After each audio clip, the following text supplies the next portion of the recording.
Welcome to the Soul Stories podcast series with Michelle Ann, where ordinary people share their extraordinary stories. Grab a cuppa and join me in a heart-filling journey of self-discovery, where my guests will share how they overcame adversity, embraced their spirituality, and allowed their true light to shine. Looking for inspiration, guidance, and tips to find your true passion and purpose? You are definitely in the right spot. Hello, and welcome to the Soul Stories podcast series. I'm your host, Michelle Ann. Today we are up to episode 46, and we have a special for you guys today. It's a double trouble bonus. We have two people that I'm speaking to, which is, I think, the first actually that we've had two people. So I'm going to introduce you to a couple. Their names are Kristen and Trev Ottaway, and they're the owners of the Spray Free Farmacy. And I met these guys many years ago, because Macy was a little baby. And so 7 years ago, I met you guys. Isn't that weird? When I can't remember the story. People love the stories as to how I met people for some reason. Just gives a little bit of context. But yeah, Kristen and Trev had just started or were in the early days of their business and had a working from home arrangement and really supporting young mums that had babies that were maybe breastfeeding or needed to be there near their mums, but still needed a space to work. So I came into their garage first when you were over somewhere, north side somewhere, and then you moved into another place closer to me, which was great. And then they had a babysitter there who was taking all the kids while the mums worked, and then we got to breastfeed in the breaks. It was amazing. And we had a community as well. So I got to know Kristen very well through that time because we got to work beside each other. And then over time, her husband, Trev, he's part of the business as well. And we've remained friends. We haven't spoken for a while. So I just had this idea the other day that, oh my God, I just love my Spray Free. I'm always raving on about it. And I'll tell you guys about that in a second. And I thought it'd be really great to get Trev and Kristen on here because it aligns with all of my values. And I would guessing most of the listeners' values, that is their health and well-being, and particularly the type of food they're eating. We've had a few guests on talking about clean, raw eating, but I love these guys because they've taken basically the organic market and made it more achievable for the average person. And I really love that they are basically working with local farmers, and I'll get you guys to tell us about that in a second, to produce vegetables and now a massive range of other things that are actually chemical free. So I'll hand you over to Trev and Kristen, and they will firstly just tell us a little bit about your business, and then I'd love to dive into how you ended up in the business and what got you to that point. And I really like your values because they very much match mine. So I don't know, we'll see where the conversation takes us, really. So welcome aboard. Who wants to go first, Kristen or Trev? Kristen can go first. Okay. Oh, thanks for having us, love. It's so lovely to see you again. And we're racking our brains going, where did we first meet? Because it's been such a long time. I really loved those nannying days when somewhere over that way. That's Karina, yeah. I loved those days. It was such a special time, and it was really at the start of my whole entrepreneurial journey. So what we do now, obviously, is Spray Free Farmacy, and we make it easy for people to get the best food from our local farmers and deliver it to their door. So really what we do is a little logistics, but I put it together because it was something I wanted myself. And if you want to go back, I think it all started for me about 30. I turned 30 and a friend gave me this book called No Impact Man. It was actually about a New York family that tried to live without having any impact on the environment for a whole year. Wow. And up until that point, I got through my 20s, which I think a lot of us do, where we're quite lost and don't really know where we are and who we are. And I was just following the status quo, working for the man and living. And that book did something to me. It just sort of opened me to this whole other level of consciousness, and that I could, what was really happening in our world. And it sent me down that path of organic food and being really conscious about what I put in my body. And then I had a baby. So obviously I think that just cracks us wide open. Yes. And, makes us more receptive to messages from the universe. I was so open. Oh my God, each baby has sort of birthed a business for me, because I started with inspired living events, which was about showing documentaries to people. So we did documentary nights and had a group for wellness entrepreneurs, and I ran retreats. So I did all of those things because I was watching all of these documentaries, and every time I'd be like, everybody needs to see this. So that's how that came about. And then my second daughter was born, cracked me wide open again.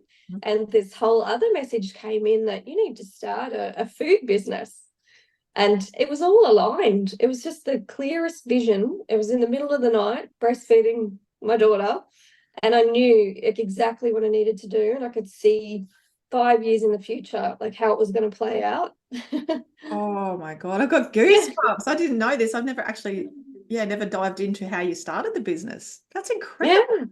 Yeah. It was right there. It was kind of it was all these like seeds had been planted. Trev was a delivery driver for a wine company at the time, and he didn't particularly love what he was doing, but he used to tell me that he was the best delivery driver in Brisbane, and he knew all the back roads.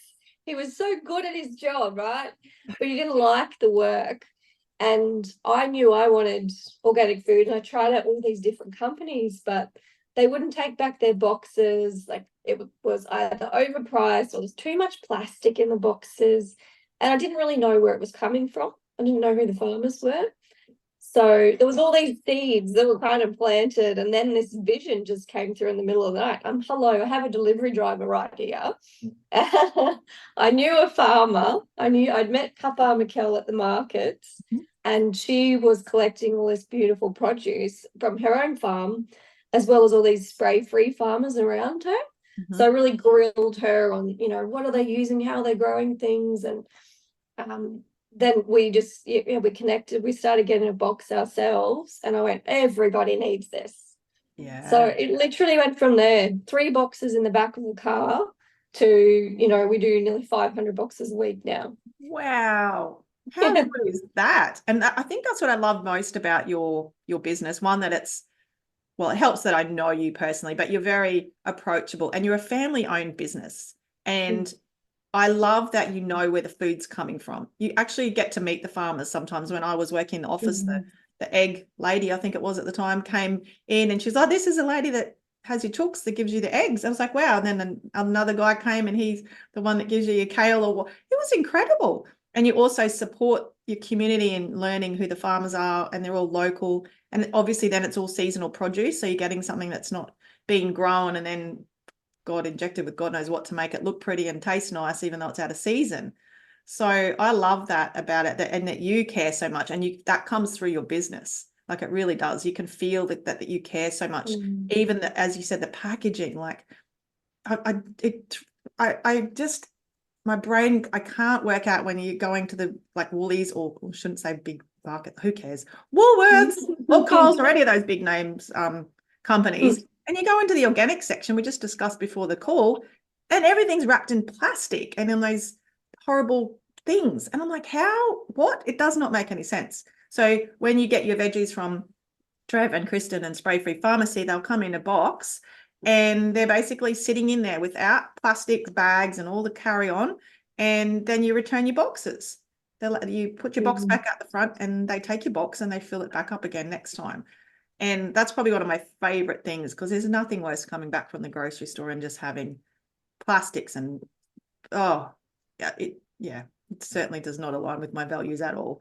So they're spray free. So can you tell us the difference between organic and what you guys are producing or giving to the community?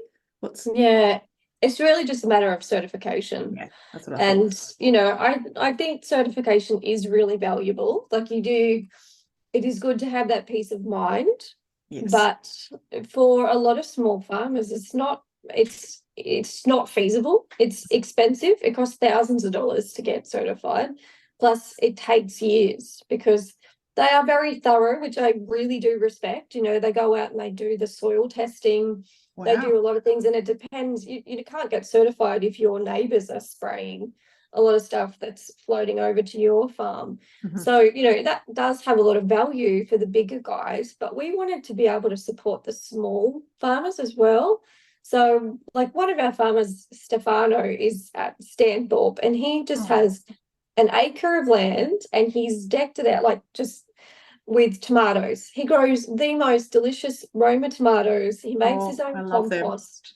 You know, like he does it all completely naturally. No sprays. It's just a lot of love invested in these tomatoes, and you can really taste the difference. And, you know, it wouldn't, he doesn't make enough money to spend thousands of dollars to get that certification. So, you know, there's an element of trust in this. We question all the farmers. We get them to answer all of our series of questions about what they use. Like, we do all of that kind of checks. But at the end of the day, there's a lot of people that are growing beautiful food like this. And we didn't want to just limit ourselves to the certified organic people. Plus, it means we can often get things cheaper at a better price, and we can offer that to our community. Yeah, I do love that idea that it is a little bit cheaper. Haven't done the full comparison, but I mean, it's not even about the money for me. It's the quality of the food that I'm eating. Like the spray-free goods, they last so long if you're keeping them properly in the fridge because they're fresh and they're grown straight out of the ground. So, Trev, what's your take on? I know she's had this middle of the night experience with the breastfeeding. Do you remember how did that go down for you? Did she just walk out and say, "Hey, I need a delivery driver, mate, start driving," or what's your side of the story? Yeah, I wasn't stoked. So when I was working for the wine company, I knew the guy that had the wine company. I was a glazier by trade, and I've worked in a lot of hospitality. Was pretty much predominantly my working career leading up to that. And it was a bit toxic where I was working glazing. So I went in, mate started his own wine business, opened up a warehouse and needed a driver. Also, he was lucky to have a driver that knew about wine as well. So I was sort of a driver / wine rep for him. But yeah, Kristen said to me, "Oh, we're going to start a business." And there was a lot of times back in those days where she'd have these ideas and I'd sort of think, yeah, right, like that's not going to work. And at that time too, we had a little smoothie business that we were doing at Cannon Hill. So we were at this new market and I started doing the smoothie business. So I was working 5 days a week and then doing that on the weekends. And we met Kel. And then, yeah, Kristen we decided to fold the smoothie business. It was a bit much and not really a lot coming back to us for it. So, yeah, we just got a $50 box off her. And then fast forward, it was like 5 boxes for some friends out of the boot of the car. And then we went from there. And, yeah, like Kristen said, we're up to 500. During COVID, we were between 800 and 1,000 boxes. And it was crazy. And the cool thing about our farmers too is you talk about the bigger companies where they were struggling to keep like numbers up for produce. You know yourself, if you're looking for rice or pasta or any fresh produce, we didn't have a problem that whole time through that period. We were never short on anything. We had an abundance. We were able to handle those numbers. Kel did an amazing job with sourcing the produce. So through that time, we were able to help people out that were a bit afraid to leave their homes or anything like that. And I think that's why our numbers jumped. But yeah, so yeah, leading into that, I was a little bit like, oh, I don't want to be a delivery driver, but it is a lot more than that. It's fun getting out. The part of it I do enjoy these days is seeing people like yourself that I know. Sometimes I might not be on your run for a long time, then all of a sudden I'll see you or pop out. And I'm like, say Trev! hello. I get very excited. I know, and I've got our local area that I do, so I see a lot of our friends, and yeah, it's a bit of a social thing out there as well. So yeah, but she's done an amazing job. Kristen, it's something that I've always been proud of with her is her entrepreneurial, that's a word, isn't it? Yeah. Mind. And I never had that. I came from a struggle as a kid, like living poor and never had that mindset. I just always thought I had to work 9 to 5. And she's really taught me to get out of that mindset, especially with business money or anything like that, to have and now I've got the space myself to work on myself, which I've been doing over the last few years as well. And we're very lucky. I think I say to anyone, if you can start a business or do something to get out of that mundane, it's an amazing thing to do. And I really feel like we help a lot of people, whether it's I hear a lot of, there's a lady out at Dayborough that her husband's got cancer and she started ordering off us for that. And he's actually, probably a lot of other things as well, but he's actually had a turn with that, which has gone for the better. Wow. And she's just loved that. So actually, I think there's been 2 people out of Dayborough. There was another customer we had as well out there that has been ordering off us, and her husband had cancer as well, and they've been doing really well. So I think just changing that lifestyle and being able to give someone a product or help with that is amazing. So yeah, just having something that's meaningful, as you do as well with your business, and you and Diane, it's helping people make changes in their lives, and and just being able to offer that product to be able to help them with that. So yeah, and if you can find something like you're doing, like you guys, your business that actually aligns with your passion and your purpose in life, you know, like I know it's a cliched saying, but you never work a day in your life. It's actually true. Like it's actually true. Like you wake up and you think, oh my God, like you say how lucky, but we all know we all created this because we were open and we knew, I think for us, our values were quite strong. Like we know what we want and what we don't want. And when certain things come out, you can say no to them and things like that. And then that pushes you into the right direction, into where you are, guys, where you guys are now, where you were talking before that you've got a big team under you. How many in your team at the moment? About 10. 10 of you. Wow. Yeah, because when I first started, I think there was Kristen typing madly beside me, and maybe 1 or 2 maybe admins. I can't remember. There wasn't that many. Just one. Yeah, so there was just 1 back then, and as I said, my daughter's 7. That wasn't that many years ago, and now you've got a team of 10, and you guys have freed yourself more from the business, so you got the work-life balance, which I love. And I'm glad you touched on the entrepreneurship, Trev, and that is definitely a word, because I was going to ask the question, what's your business background? Like this is not like just a hobby from your garage thing. This is like a proper business, business. So what's your background around business? How did you build that? Do you have training, or how did it come about? Yeah, I do. I did do a degree in business at some point, in my 20s, as you do. But I ended up in community consultation for government. So I think reflecting on it, it's like I did PR, I did marketing, and I did a lot of admin stuff. And I was always really, even in my first job in recruitment, I was really into systems and efficiency. And actually, where it comes from, which is kind of ironic, is McDonald's. Everyone says McDonald's is really good for teaching kids. It was actually fabulous. The systems and the organization, like I really thrived on the, we would get bus loads of people rock up, because I worked in the one in Tamworth where the country music festival was on. And there would be bus loads of people arrive, and it was such a challenge. Like, how quickly can we get this done? And I don't know, that just gave me this foundation of everywhere I worked after that. I'd be like, how can I do this better and faster and more efficient? So I've just, brought that into this business, and I'm still now, like, my main focus is always like looking at the whole picture and go, okay, what can we do better? How can we do it better? How can we do it faster? So it's interesting the way that life gives you, I think, what you need for, it's set me up for this business.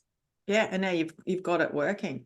Like it's just working really well. And with your business model, I just wanted to tell the listeners how it works. So basically, one of the things I liked about it was you weren't locked into these contracts. You didn't have to sign up for a year or whatever with you guys. It was like you order I think you do have subscription models, but I did like that I could choose when I wanted to order, and I could choose what I wanted to order. And there will be little text reminders that come out because we all get busy. Some people still forget, apparently. But you get reminded every week. And if you choose to get your veggies that week, you do. And there's never any pressure. And then they also have delivery and pickup. So I'm a pickup point here at Forest Lake. And so if you're living around Forest Lake, you can come here to get your veggies. But there's pickup points all around Brisbane and now the Gold Coast by the sound of it. What are your areas? How far do they spread? Just so if anyone's listening. Yeah, the Gold Coast now. So that was a really big step for us. Yeah, Gold Coast, all of Brisbane, Ipswich, right out to Redlands. Okay. Yeah, a fair way north. We keep getting asked to go to the Sunshine Coast, but we can't be everywhere. Yeah, that was my next question, because I know like you guys are quite hippie like me, alternative, so to say.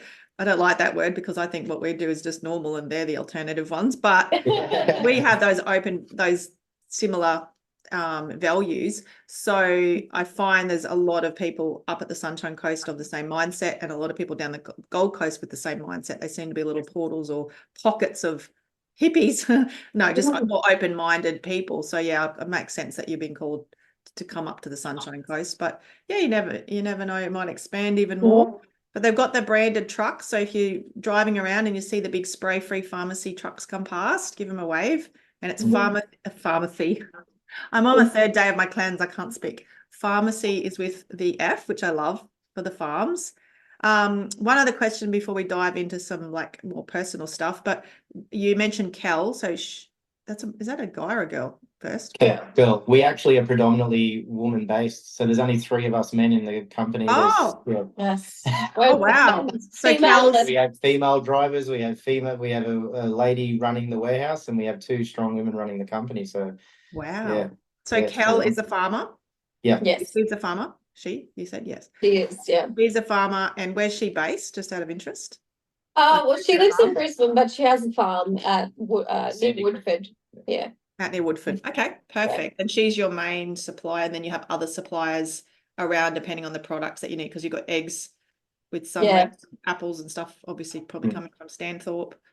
Yeah, so she collects all of that. She handles the produce for us. So the way we were able to set it up so quickly and easily, it was a partnership kind of model where she is our main supplier, and then we handle the logistics and the marketing and the admin, and then we've gradually expanded over time to add all of the groceries.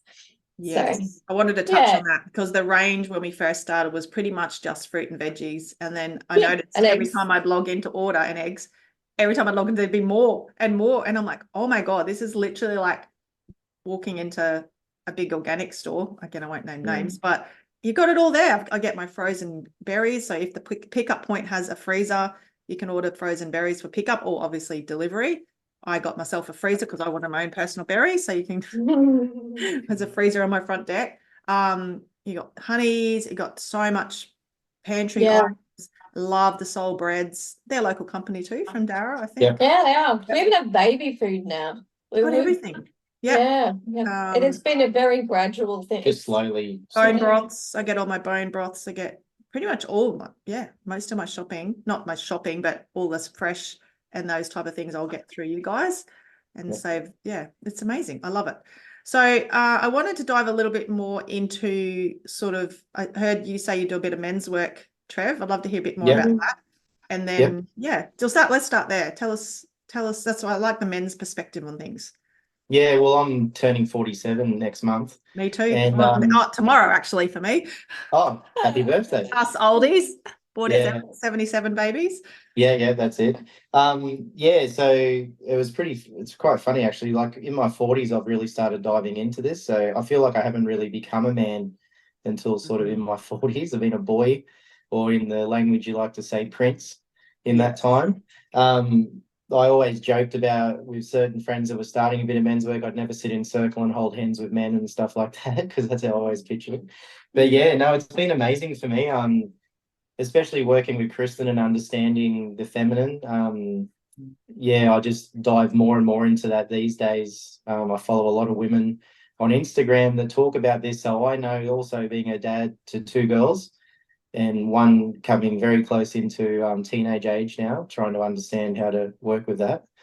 So yeah, the men's work I've done, I started doing it through a place, they're called MKP, Mankind Project. Did that, went to men's circles Tuesday nights, went up to do an initiation, which is very intense.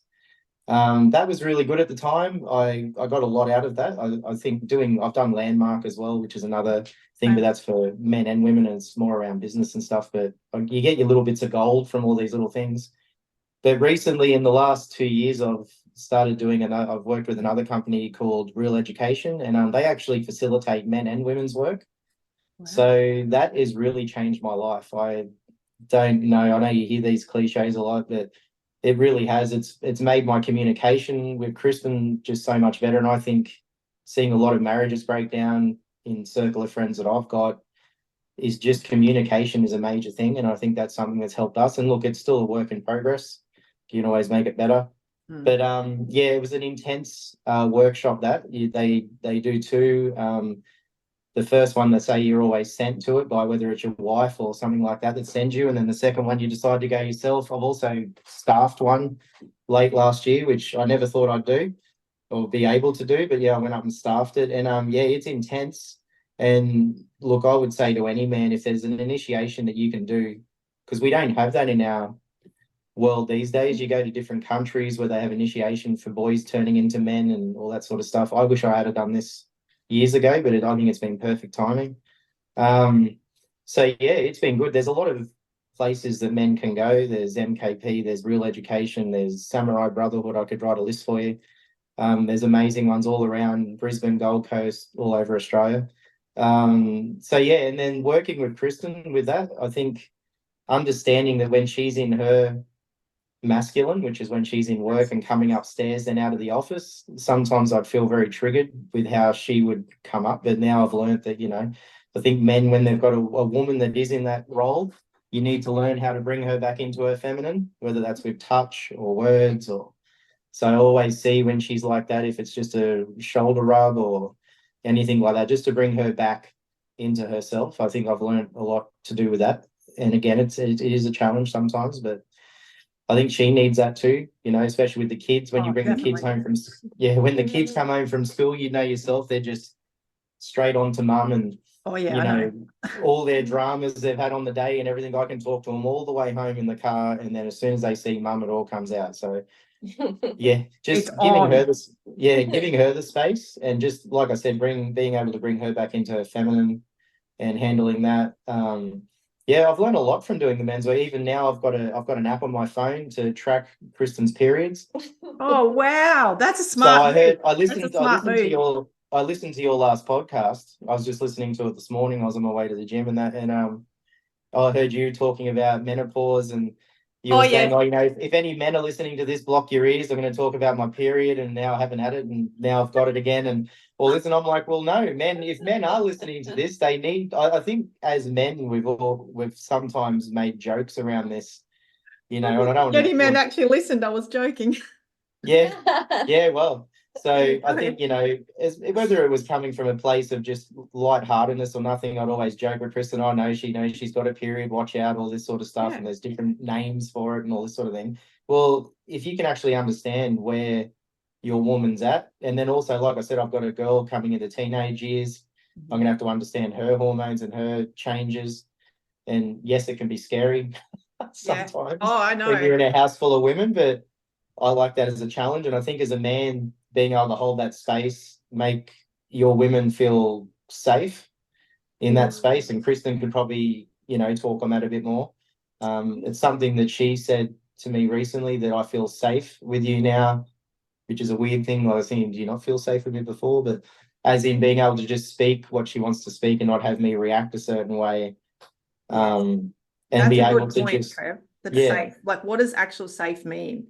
Like, that's because when people hasn't done this type of work, here's the word safe, they think, oh, Trev's bashing Kristen. It's nothing about no.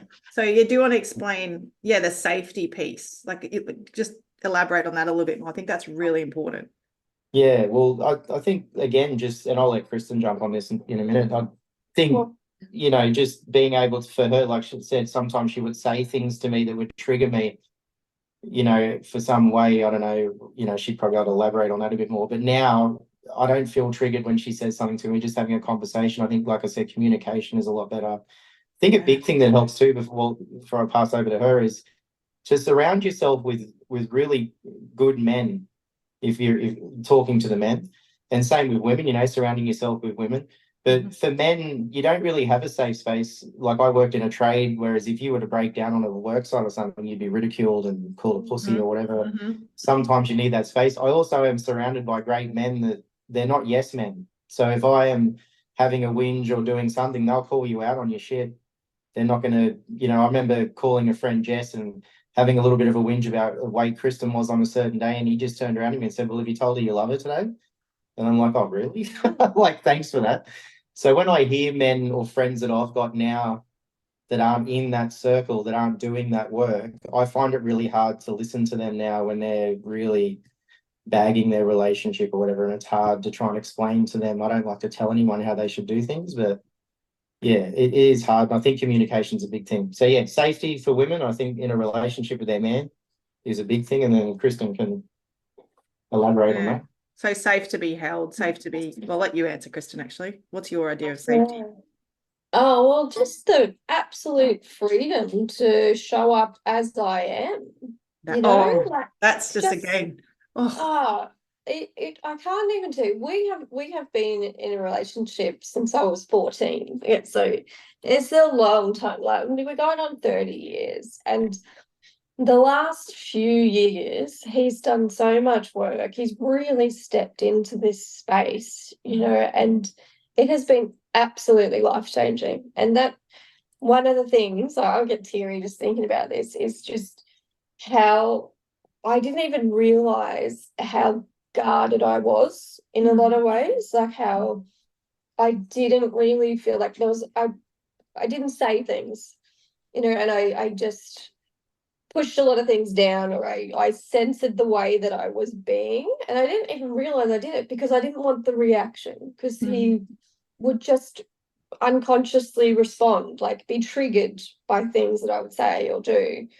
And, you know, then there would be like silent treatment or just like, you know, an edge in our relationship. And now it's just like, I can just say whatever the fuck. Sorry, can I swear any podcast? yeah, for sure, because I do. Whatever falls out of my mouth, you know, it's just so freeing to go, oh, like, or even telling what you're doing right now is really annoying me. Like, you know, Yeah. just such a new level of freedom, because we know that we can come, like we can actually talk through things, and we're not going to walk off and let something bother us. We're going to work through it and come back to where we want to be in our relationship, which is, you know, connected and having fun and just feeling free and supporting each other.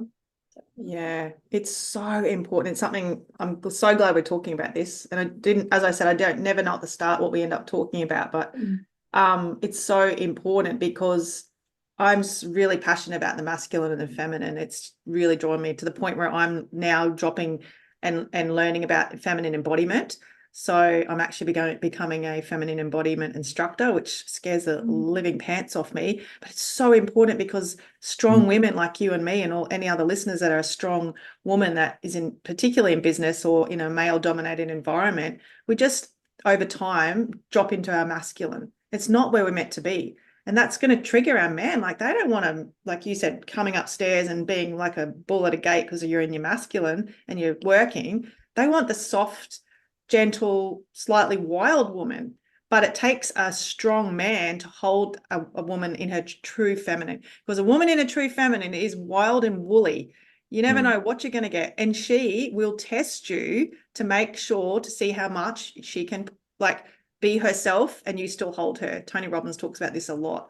He says your woman will test you. She'll push your buttons. She'll go crazy. It'll be that time of the month, and just she will not know, but subconsciously she's checking, how much does he love me? How much can I actually be? Now I'm getting teary. My true self, and have him love me like unconditionally, with all of the warts, with all the craziness, with all the hangry and the menopause and the periods and all the stuff. And he's still sitting here and holding space for you. Like that's to me the biggest part of unconditional love. And so I think it's important that the man does the work, but the woman also does the work on herself. So she continues her journey and learning about the feminine, and then the male steps into his role. And they're two very, yes, we drop in and out between the two. I know there's a time where you're running a business. Of course you have to be in your masculine. But yeah, that freedom of being able to just be you and speak how you want and know that your guy's got enough, like you've done enough work on yourself, Trev, to not be triggered or be triggered and say, I'm triggered. That's another thing. When you've done a lot of work on yourself, you can say, Jesus, that triggered the shit out of me. Like you said, that pissed me off, but still be aware enough to not personally think it's Kristen's fault. It's just like, well, that triggered me. So let me go and do some work and dig in and see why did that bring that emotional response back up for me. Yeah, and the work that I've done too, and I don't want to give too much away about any of the courses because it's always good for men to go to the unknown and do something uncomfortable. But in some of the work I've done, I have had to work with women as well, which scared the shit out of me when I remember walking into this tent and seeing these women lined up, and I was like, oh my God, this is it now. Like, this isn't my woman standing in front of me. This is someone else that's going to see through my shit. And these women are, I got goosebumps thinking about it. They're incredible women and they're warrioresses and they really push you to your edge. And I mean, physically, mentally in this work. So I've been able to learn from that. And Kristen has done the same course because the good thing about the course that I did was they do women as well. They process women as well. So, and I've loved her energy coming back last year because now she's come back with a bit of aggression. These women that they work with, they're feisty women, they're full on, and she's come back, and that actually is a turn on for me. I don't want to get too I know what you mean. that, but it is like a turn on, and the man that facilitates Murray has said that something that you should be doing is hunting your woman down every day, and I think I probably do that a bit much because I don't know, in my 40s now, it's funny because I went through lulls with libido and stuff as well, and now I'm just sort of like it's almost too much. And I think her coming back last year the way she was, it was sort of like, oh, hang on a second, this is actually amazing. Like she wants to have a bit of a wrestle every now and then and stuff. I love, like, she tries to put it up to me. So yeah, but like you said too, I think if I hadn't have done this work, Kristen was doing work way before. I don't think we'd be here now. And I think men do need to go out and do some work for themselves, whether they're in a relationship or not or getting ready. And I see these young men at these courses that are like 19 or 20, and I'm just like so envious of you guys, like you're doing it now, you're going to be set up. Because the energy that I've come out with in the last couple of years has just been amazing. You both feel different to me. I loved you guys before, but there's another level to you. I can feel it like instantly when I got on. I couldn't put my finger on what it was, but Kristen, I felt you were softer or something, a little bit more open, and Trev was just more like confident in himself. So it is definitely working. But I've got to wrap it up soon because I do have someone visiting. But I have a question about for men that are looking for this type of work. Like it's a lot easier for a female to say, I'm not coping, I need help, and she has all the girls around in the community. And you touched on it before. You said, oh, sometimes your wife sends you, usually the best thing. How does someone, because we want to help our men. I don't even have my man's on his way. He's already going to be well along his journey, so I don't have to worry about that side of it. But I see so many couples in the work that I do, because we have started to bring men into our retreats as well, that they don't know how to bring their man in, or you can see they're struggling and their man's just not getting it. And I just want to I want to say to this man, there's another world out there. You just don't, oh my God. So how as a man would you want to be invited, or how to get into this? Like, how do you, without being you must do this and I want you, like without criticizing, coaching or controlling, which are the three things that will turn you guys to run a mile. So if we don't criticize, coach and control you, how the hell do we get you to see the light? Yeah, I think just putting some things around, sharing some things, having other men around, maybe whether there is another dad at school or something, and getting rid of this stigma that men's work is like this feminine thing. Like, trust me, the men that I've done work with, they hunt, they're more masculine than any other men that I've really met. So it is amazing. But yeah, just and for me, I'm one of these people that will like to research things and look at something for a while, and then I'll jump on it and it'll be the right moment. But social media is so great for that thing now. And if there's wives out there that want their men to get into it, yes, you don't want to push them, because Kristen tried that with me and it didn't work. But I spoke to a couple of men and then it just clicked for me to do that, And then also, if you're in a tough spot and your man really cherishes that relationship, what's wrong with going away for a couple of days and being uncomfortable and doing something out of your comfort zone? And and trust me, I've been in circle and in weekends with men that are in their 70s, and like I said, men that are in their 20s. So it's open to all people and it's never too late. And like, I'm in my 40s now. Yes, I wish I had done it years ago, but I did it now and it's the right time. And yeah, I think just putting some things around, sharing some things, just lightly sharing. And then, like I said, the man will do it when he wants to. And if he doesn't want to do it and he won't push to do it, well, yeah, I don't know. Sometimes it can be hard, but I think pushing a man too far sometimes doesn't work. And I know it didn't work for me. So when the time is right, but I could give you a list that you could share with your community of the Yeah, I places that love are that. around, because and there's all sorts of different levels to it too. Like the ones I did were very intense, Yes, I would physically love and that if mentally. you can get that list together, and I'll see. I should be able to Yeah, get it in the show notes, or they can reach out and I'll ask how everyone can contact everyone after this. yeah, But yeah, really, I love all that. I think the biggest one I love is dropping the hints, but yeah, putting them around other men that are on the journey and letting Yeah. it exactly. organically happen. Yes, I've seen it a few times now in my personal life where I'm like, okay, I think you need to meet you, and just you sort of orchestrates this sort of thing and gently, but not without any push, just say you meet her, and then it happens. Just organically. yeah, Sometimes I think as women we have to take our hands off the steering wheel, but we love our men Absolutely. so much that we want this so bad. But I realized over time to take your hands off the steering wheel is showing the love, because you're like, I'm not controlling you, I'm letting go and letting the universe or whatever provide. So I think the power is, yeah, totally recognizing that they don't want to hear it from their wives. no, They're just not going to go because their wife told you. I no. mean, occasionally they do, but Mm. I really think that you just have to come back to working on yourself. You have to go do the things, show up, do the courses, the retreat, and let them see the difference in you.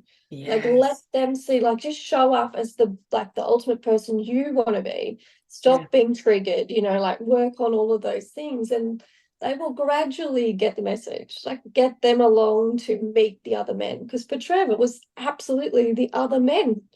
You've got to find those men and then get them together, and it just naturally. And it's magic. It's so magic. Yes. So, or if anyone is listening and is feeling that this could be beautiful for their man, boyfriend, husband, whatever, this podcast could be a good way. Like, yeah. start talking about veggies, mate, but then it gets a bit deep at the end.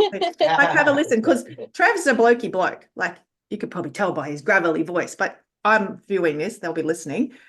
Trav's blokey bloke. And this is what I keep saying to their men. They're like, and you probably touched on it, they're probably more masculine than most men, because they're actually learning how to be in their full masculine. So they're like, rah, I've been at some of these things, and they're even Tony Robbins. I shouldn't give too much away in case people go, but at Date with Destiny, he does an exercise where he pulls the men up to do a certain thing, and it just drops you to your knees. The men just, and then And just quickly, sorry, there isn't really space for men to let that out either. There's always this talk about toxic masculinity and stuff. We have rage and we have anger and we have feelings. Like, you need that space to get that out. And of course, in your house with your little children and your wife, it's not a good. And if you've seen that with Tony Robbins, who does amazing work, it can be scary to witness a man in that. But men need that, and they need to get that out somewhere. So that's another thing too that can really be holding men back, is not being able to get that out. Yes. And you need, and there are spaces for that. And whether you go to boxing or the gym or wherever you want to go, there is that space. And please do that if that's the outlet you need. But you need to get that out, because if you don't, you store it, then it makes you sick. It makes you, react a certain way with your wife, your kids, and all that sort of stuff. So yeah, these spaces are great. Very good, important point. Yeah, and it's done in a safe way. So, and as a female being part of that, I just was bawling. I just felt so honored to be a part of that exercise that he did, because I'd never experienced it. There was 3,000 people in the room, and the men just stood up and just did the Braveheart sort of freedom. I think freedom, the whole with the sound, and I felt like so protected by those men. Like, those men were standing for us as females. And then he got the females to do a feminine movement exercise, which blew me away as well. Like, the guys just went to jelly in their seat, like as like all the females being females, and it was really powerful. So yeah, oh my God, I love this conversation. It's so good, so good. But probably I will have to wrap it up because I've got someone visiting. So firstly, before I forget, how can people get in contact with you guys that are listening? Guessing your website. Just go to the website, sprayfreefarmacy.com. Easy peasy.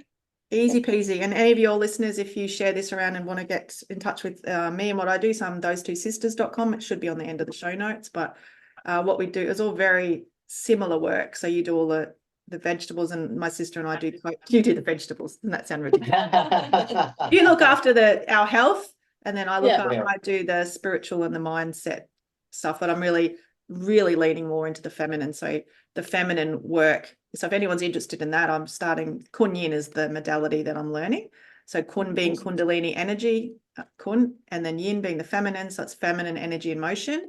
And I've just started a course which is starting this week called the Inner Love Circle, where I'm taking women on a 6-month journey through. While I'm learning my instructor course, I'm then sharing all my knowledge with these women. And it's changed my life already. And I just can't wait to bring that into, so even my healings here the other day, I do energy work, and we ended up doing feminine movement on the ground. Like, it's what she needed. And I was like, I'm ready, let's do this, and changing people's lives. So yeah, love that. Now, before we go, I've got 3 questions for you that I don't tell you what they are. I like to drop them on you. You can either answer separately or together. The first question is, what is a soul? Oh, I think it's the essence of who we are. It's really the being that gets to come here and live in this human body, having this human experience, and then that never dies, goes back, to where we came from when we finish with this experience, and then on to the next one. That's what I love. We come back around a few times. Are you the same belief, Trev? Yeah, I just think it's your essence, and yeah, pretty much what Kristen said there. Definitely, I'm still learning about sort of delving into that afterlife thing there, but yeah, no, definitely, I think that's a good way to put it. Leads into my next question, which is, what happens when you die? I think, have you ever read Journey of Souls? No. Yeah, really beautiful book that touched my heart. Wisdom And of Souls.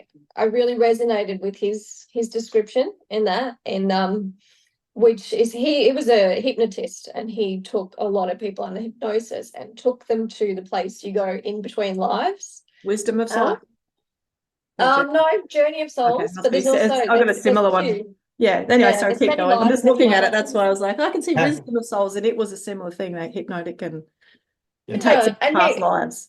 Yeah, I mean, there's so much evidence, because he interviewed so many people under hypnosis, and the stories were strikingly similar. And they were really, in a nutshell, it was about how, our souls go back to where the universe, where we come from, and reunite with our soul families. And we get an opportunity to review that life. And what did we learn? And then get to basically pick a new life and set it up and go, these are the things I want to learn. I want these people in my soul family to come in at these points to help me along my journey. And I loved that. So I kind of believe some version of that. Yeah, but I also know that I know nothing. I'm pretty much like, you guys must just know my question. My last question is, what do you know for sure? Nothing. You took the words out of my mouth. Yeah, literally nothing, because I think it's too big for us to really grasp. And I think what I come back to is love. I follow the Course in Miracles, and it's just all there really is love. Everything else is an illusion. And I remain open-minded and an eternal student of life. Love is where it's at. If you've got love, you've got everything. And if you deal with any situation with love, you're sorted. That's what exactly. You're absolutely sorted. So, oh wow. Well, thank you so much for joining me. I'm so glad I got the both of you together. I just had an inkling. I love my intuition. All of a sudden, I was like, maybe Trev should come on with you. That would be really cool. Thank you. Yeah, it was really good to have the both views and also both recollections on the business. I didn't know those stories. That was really fun. And if all the listeners, you need to get your Spray Free Farmacy. So jump on the website, on pick up at Forest Lake, or go anywhere in Brisbane, Gold Coast, Ipswich, Northside, maybe Sunshine Coast one day, and get these amazing vegetables. They change your life. They literally, the way you eat changes your life. So yeah, I really appreciate you guys for jumping on and giving me your time. Thank you. And thank you for the amazing work you're doing. We can do it all together.